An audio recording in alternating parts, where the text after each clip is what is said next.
We have a trinomial on top and we have something else in the bottom. So for these two problems, we're just going to factor the top.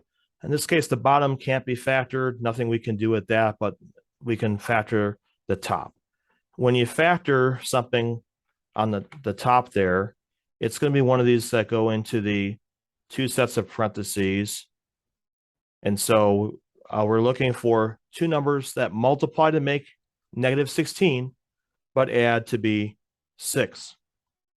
Now, of course, x and x is the only thing that can go in front here.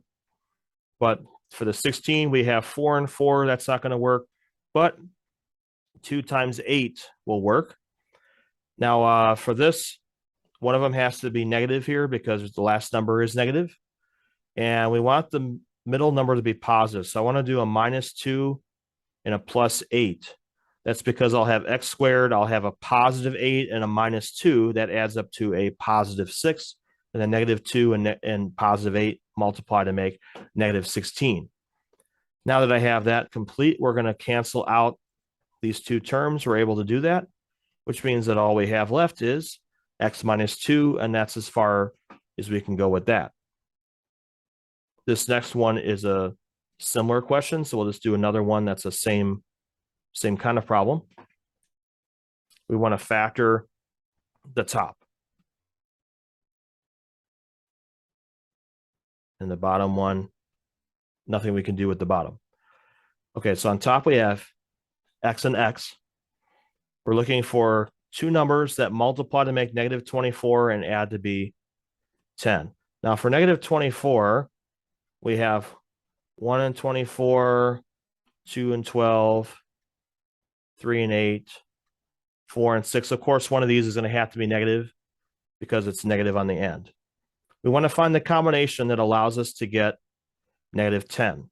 Now, if you notice, there's two different cases where that would occur.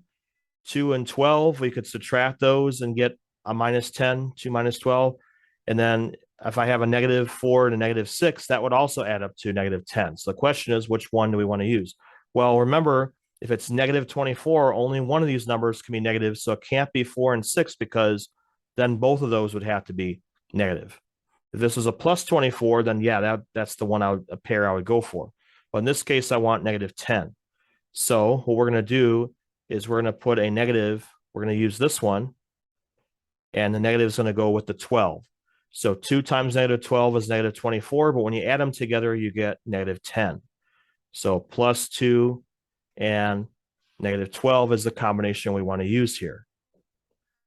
Then we have something that can be canceled. So now we can cancel out the x +2 from the top and bottom, which means that our answer is just going to be x -12.